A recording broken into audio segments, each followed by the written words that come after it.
So here's the story. So it's the early 1990s, and I wake up in the middle of the night with a start. I had this vivid dream that it's Nazi Germany. I'm at the train depot, and they said, get on the train. The Nazi sergeant or whatever goes, get on the train.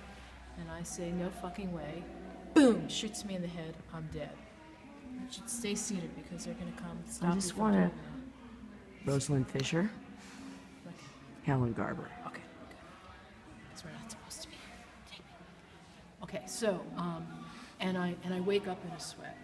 Next morning, Larry Shapiro comes over, who was still my friend at that time, and he loved to bring people over to our condo to meet us. And so we're having a conversation, and they say, I said, what do you do for a living? He goes, oh, I'm a videographer, I interview Holocaust survivors. Oh, wow, I just had this crazy dream. And he said, there's a book about you people. Excuse me? It's called something like Up from the Ashes, A Bird from the Ashes. It's about people who were killed in the Holocaust and were reborn. Reincarnated. Reincarnated right away. What year were you born? 1954. See? And he sends me the book from New Hampshire. I read the book, and it's all that stuff because I'm claustrophobic, and all these different things which I can't even remember about. And I said, wow, okay, that's a possibility. So let's say there's a possibility I was in the Holocaust. And so then I started to think about it, and my friends were going, Helen, things are getting bad, we should leave. Nah, it's going to be fine. So now you know me today.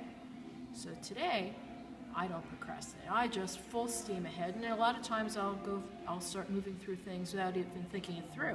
But I deal with whatever problem comes about, and I just fix it. It's just, I won't procrastinate.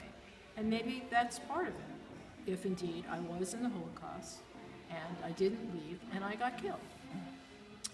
So, Lindy, I find out about this show. I get involved with this show. And I find out that all these people, and let me go back to when I was in college. I took German theater and I studied Bertolt Brecht. I was very attracted to Bertolt Brecht, and I even directed a scene with Bertolt Brecht that my teacher hated, but I cast my friend Charlene Woodard in that scene, who I cast her because she was a great actress, but she was black and he was racist, and he just went crazy about it. And 10 years later, after he died, Charlene called me and said, you're not going to believe this. I was just cast as Shantae in The Good Woman as Szechuan at the La Jolla Playhouse with Lou Diamond Phillips'. And that was one of his... That was the scene. That was the play. Wow. That was what and he was, so again, another weird coincidence. Okay, so over and over again I've told the story where I felt that, well, I guess this is a possibility. And then I found out about Miss Villa Aurora, and then I got involved with the Santa Monica Repertory Theater, where did they have a party? At Bertolt Brecht's house, who lived in Santa Monica. And I had this big need to come to this area. And what area did I love? Was this area in California. I hated Glendale.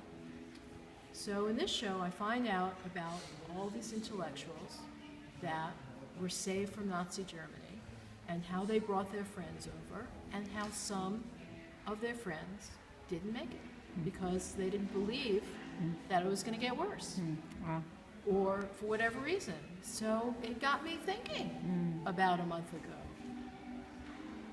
What if these were my friends? Right. And I said no at the time. And now here we all are together again in the show. Right. And remember back when I was in college and I had to interview a director.